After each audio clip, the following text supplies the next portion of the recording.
Welcome back. What I am going to start with today is having a quick recap of what we discussed in the last classes. We were discussing Ising model, in which there are spins on a lattice which can either point up or down with the which are interacting with any spin is interacting with its neighbors with the Ising Hamiltonian, which is minus j sum over Si dot Sj, where any spin interacts with its nearest neighbors, which in a 2D case is just its 4 nearest neighbors. The size of the lattice was given by L, and then the total number of spins is L cross L in a 2-dimensional lattice. If you have a 3-dimensional lattice, then the total number of spins will be L cross L cross L. In the last class, we discussed about initializing the spin on the lattice. So, you can initialize the spins where all the spins are basically pointing up. In that case, the initial energy. So, all this is right even before starting the Monte Carlo iterations, simulations, you are going to basically initialize all the spins. You can do it as up or down, or even you could have a random initial condition. If you start with all the spins up, then the total initial energy of the system will be minus 2j L cross L, right, L cross L being the number of spins in the lattice. The energy per spin will be minus 2j, right.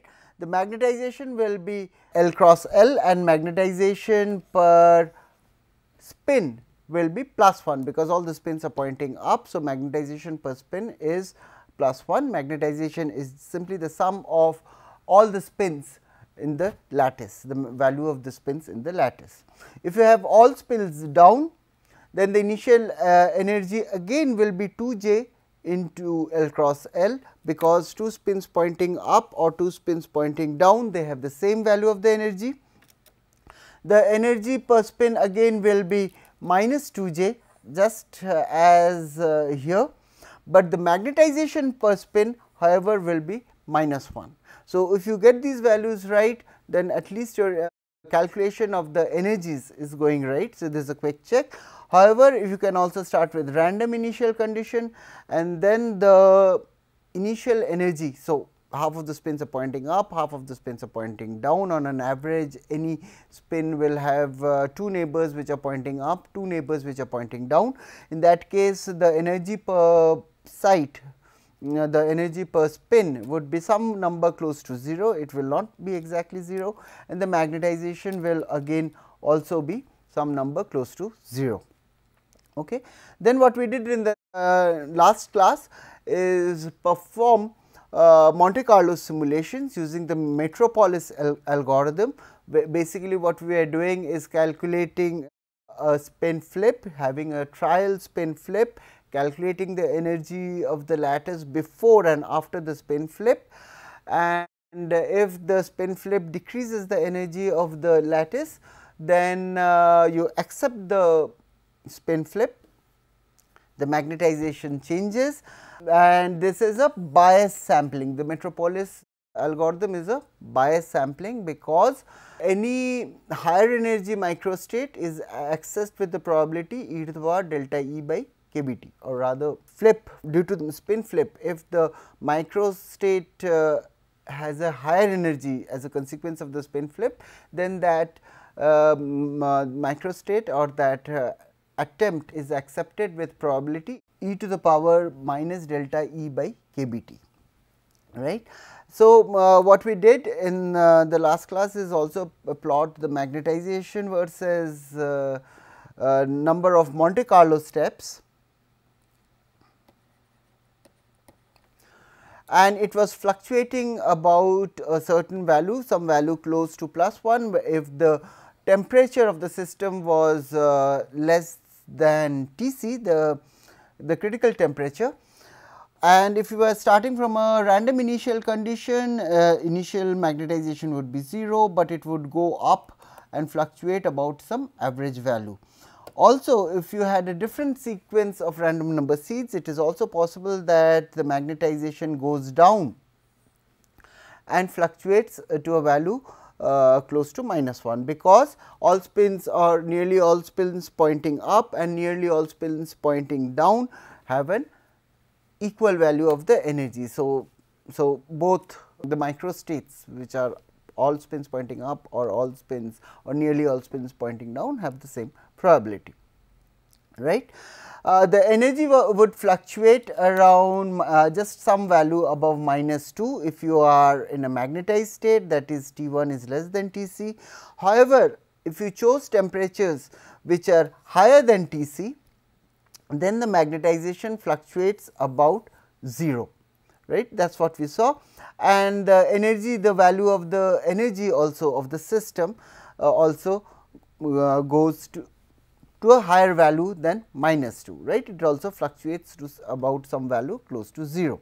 So, when I am plotting this energy and the magnetization, of course, I am talking about the instantaneous magnetization, the magnetization of a particular microstate, not the thermodynamic magnetization, but that the thermodynamic magnetization which statistical physics deals with is basically the average magnetization over all these different microstates, right. So, basically M and E, so average magnetization or the average energy can be calculated by basically taking the values of these magnetization of instantaneous magnetization at each of these microstates and averaging them over. So, basically you have magnetization, the instantaneous value of M at after one Monte Carlo step, after the second Monte Carlo step, after the third Monte Carlo step, and just average them over a large number of Monte Carlo steps, and then you have the average magnetization E and M. Okay.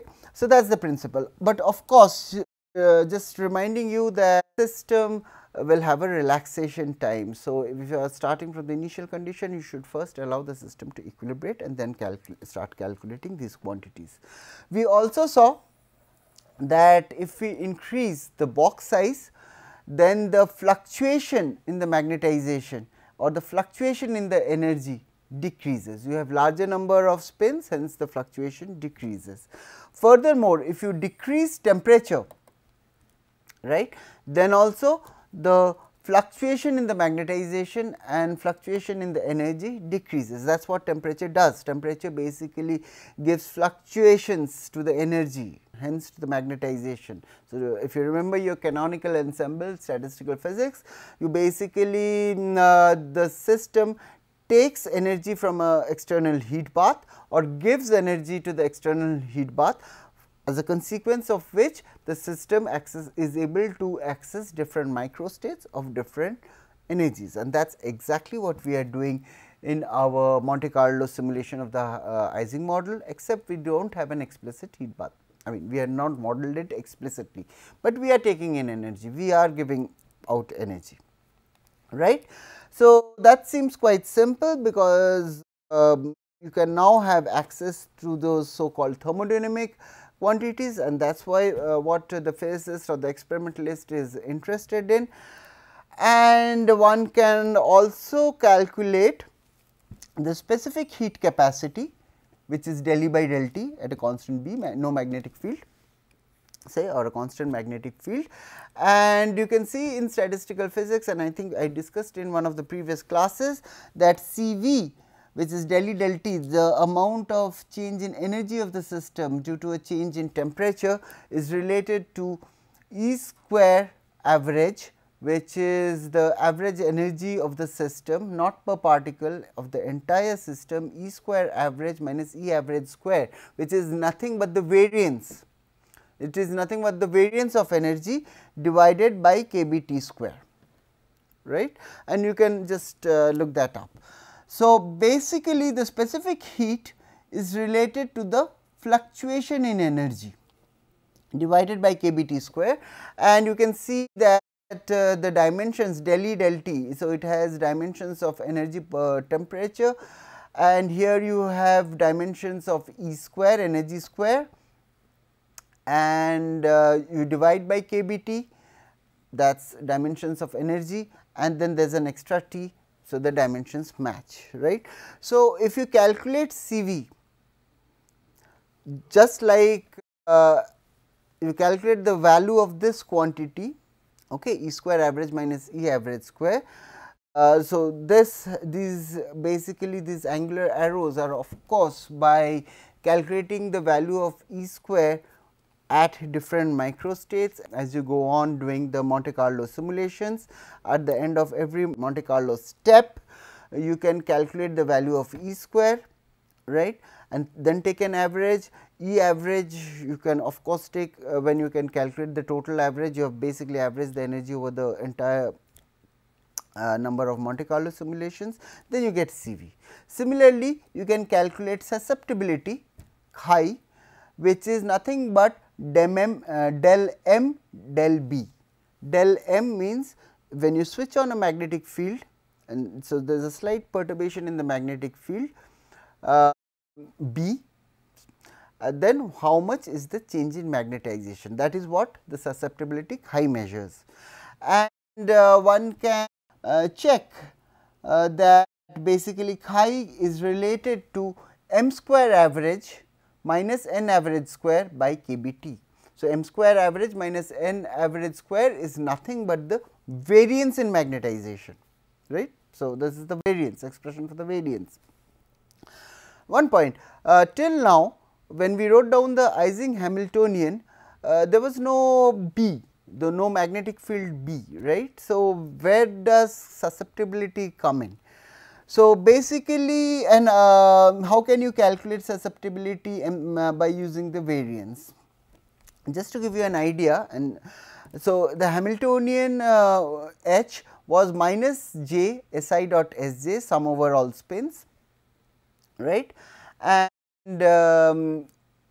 you can also add a term which is nothing but minus mu dot b, mu being the magnetic moment of each spin into b, b being the magnetic field. And here, since we are writing in terms of essentially the spin, where basically mu is nothing but the Bohr magneton into the spin. So, hence I have written instead of magnetic field, I have written at B dash, where B dash is nothing but the magnetic field B into the Bohr magneton. So, you can also write it like this, and then in this case the partition function Z will be e to the power minus beta h sum over all possible microstates. The free energy is of course minus kB ln of Z, and the average magnetization, right, can be written as the m subscript small m, which means basically the instantaneous magnetization, the magnetization at each microstate. The average magnetization is basically sum over all possible accessible microstates, the magnetization of that microstate, the instantaneous magnetization of that microstate into e to the power minus beta Hamiltonian energy, right. And this can be written as basically as sum over all microstates here minus del b dash being the magnetic field expressed in terms of Bohr magneton. So, this rescaled magnetic field del b dash into minus e to the power minus beta 1 by kBt minus j Si dot Sj summation minus b dash summation Si, right. So, basically where if you take a derivative with respect to b dash, basically this sum of Si will come down in the denominator, right. This is an exponential function, and sum over Si, the total sum of all the spins in the lattice is nothing but the magnetization of that microstate, right. So, basically then the average magnetization in statistical physics can be written as minus del b dash into Z, which is derivative of the partition function with respect to b dash or the magnetic field, and later we can take b tends to 0, right. So, hence what is the point? The point is basically even though you do not have an explicit magnetic field in the system, or you are not modeling that explicitly when we wrote our code, you can get the chi susceptibility, right, even in the absence of magnetic field, calculating it from equilibrium properties, right, is related to the m square. You can just check that m square minus m average square, it will be nothing but double del m del b. You can carry this step out for once more, right. You take the derivative of this quantity with respect to b and you can get m square minus m average square by k b t, because you will also have a beta factor there, right. And the beta will also come down, which I have not written here, but you can fill that in. Okay. So, on principle, basically if you are able to generate different microstates, then you can calculate m, average E, CV, high over these different microstates which we generate in our computer, and we can compute all the properties of the system. We can also basically calculate these quantities as a function of temperature and then basically study the phase diagram of the system. However, before you before you start calculating these things, there are some other issues or artifacts of simulations to be aware of, and only after fully understanding those issues should one start calculating the average magnetization, the average CV, chi and so on so forth. So, let us move to the computer and see the data, and let us learn a bit more about the artifacts before coming back to the physics and calculating CV, chi, m as a function of temperature. Okay.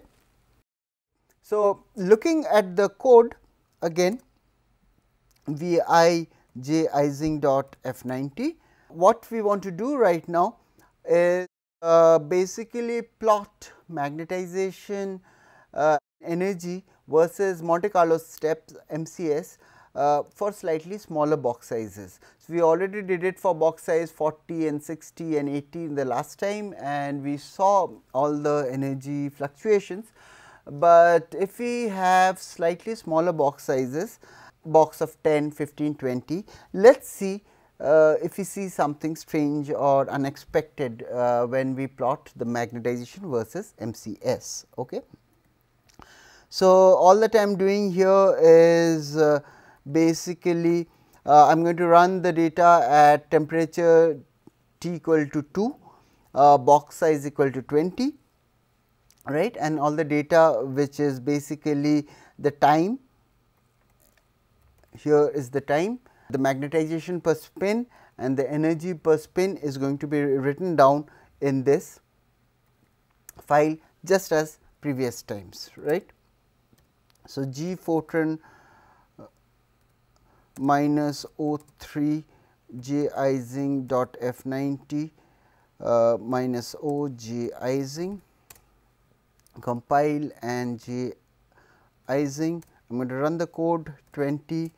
Temperature is already given as 2 in the code, just as we did it last time, and suppose we have 3 lakh iterations. Okay.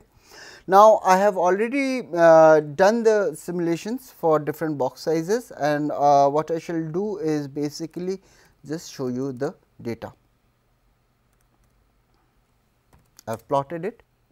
Okay. So, this is 2D Ising model, and basically I am plotting magnetization per spin versus MCS, the Monte Carlo step, and I have showing the data for 3 lakh iterations, right. Now, the black data is for L, the lattice size equal to L equal to 10. So, you have 100 spins in the lattice. The red data is for L equal to 15 and the green one is for 20. Now, there is something which you did not see last time. When you have L equal to 10, starting from a random initial condition, the spin, the magnetization, the instantaneous magnetization essentially went up some number close to +1. Okay. But after fluctuating for some time, you see that the magnetization has gone from some number close to +1 to -1. And then here it goes up again and comes down again, and here there is a gap. and here again it goes up to +1, and here again it fluctuates about -1. Of course, the average energy in these two states either close to +1 or -1 is the same, right. So, but previously we saw that the energy was going up or down and sticking and fluctuating about some average value, but here we see that the state of the system is going from +m to -m. Now, if you just took an average for L cross for L equal to 10, if you average the magnetization over a long run, right, in the previous cases you would get a constant value, but here since sometimes it is +1 close to +1 and sometimes it is close to -1, if you take a good average you will get a 0. So, why is this happening? Okay, so, this is the question, whereas for larger lattices L equal to 15 or L equal to 20, you see it is fluctuating about some average value, just as seen it previously. Now, for the L equal to 10 case is a bit strange. So, let us try to see what happens when you increase the temperature slightly. Okay. So, I have already done that, and here is the data for L equal to 10 up to 3 lakh iterations. Okay. Monte Carlo steps equal to 3 lakh, the number of iterations at temperature of 2.1. And here we see when we increase the temperature to 2.1, there are rapid flips where the magnetization of the L equal to 10 lattice goes from plus to minus, back to plus, back to minus, and so on so forth. It becomes much more frequent. Okay. What about L equal to 15 and L equal to 20? So, I have already plotted it, I will just switch it on. Okay. So, when you go to L equal to 15, again now at a slightly higher temperature, the spin goes from -1 to +1, again back to -1, again to +1, but for a higher size of the lattice, this jump from +1 to -1 becomes less frequent. Okay. With the increase in temperature, the frequency increased, but as you increase the lattice size, the jump from +1 to -1 is less frequent.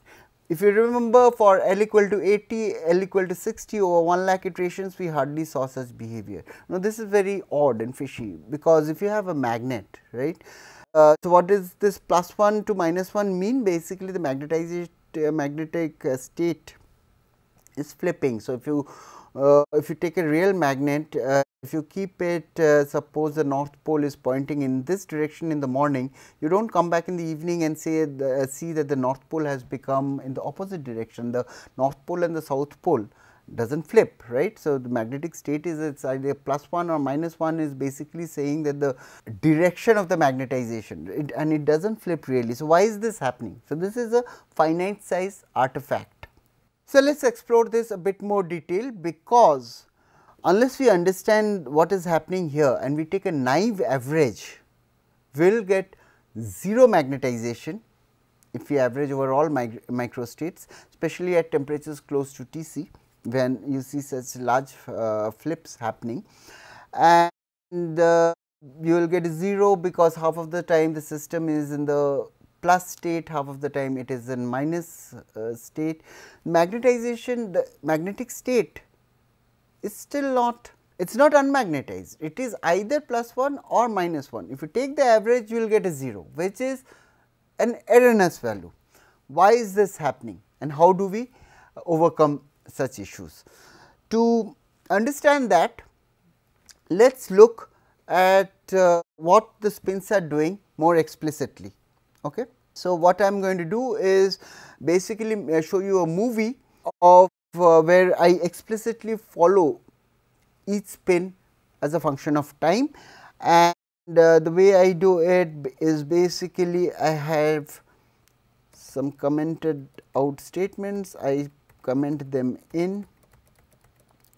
So, here all that is being done in these steps is after every around 20 Monte Carlo steps, I am writing down I equal to 1 to L, j equal to 1 to L. So, I am going to each point in the lattice and writing down the coordinates. I and j are the coordinates of that lattice point and the value of the spin at that lattice point. So, what is happening is after every 20 steps I shall explicitly get to see what is the spin state, right. We are already calculating that, but here we can follow each and individual spin, and we write down the microstate, the position of each spin in a file, right. And what I am going to do is then make a movie file and see it, so that we can follow it. To make the movie file, you can use the software called Octave. It is equivalent to the MATLAB, except that Octave is free, it's freely downloadable, and I am going to use the command called pcolor to basically plot all the data. So, I have already done that, and you can learn this on your own if you want by reading about pcolor and reading about Octave, but what I am going to focus is I have already saved the positions of all the spins every 20 iterations in some file, and I am going to basically show you the movie about the state of those spins. So, this is for a 10 cross 10 lattice at temperature of 2.25, and let us see what happens. So, just to stop it, let us suppose here you see that the entire lattice, blue suppose stands for spins pointing up, red stands for spins pointing down, and at temperature of 2.25 you see most of the spins are pointing up and 3 spins are pointing down. So, basically the magnetic state is +1, some number very close to +1, but as we evolve the system through Monte Carlo steps, you see that there are fluctuations, right, and suddenly the entire state of the system has changed, where all the spins are pointing up. So, these are these red colors have basically, sorry, they are pointing down. Red was corresponding to spins pointing down, and only a few spins are pointing up. So, basically the magnetization has gone from a state which is close to +1 to close to -1, and we see that all the spins are going either up to down and down to up rather frequently, right. So, here you are able to follow each spin at different microstates. This is basically an explicit representation of the microstates, right. And we see rapid changes in the magnetic state of the system from +1 to -1 as we change. Now, for a larger lattice, you have 20 cross 20 lattice sites. Again, let us say blue corresponds to spins pointing up, red corresponds to spins pointing down, and here you see that you have these fluctuations. Some spins are pointing up and down, but on the large times most of the spins were pointing blue, but after a considerable amount of time it has changed to red. So, again that is what we saw in the graphs also, right, the spins were going from +m to -m. But for a larger lattice, as you saw explicitly in the movie, the changes from +m to +1 to -1 or -1 to +1 is less frequent.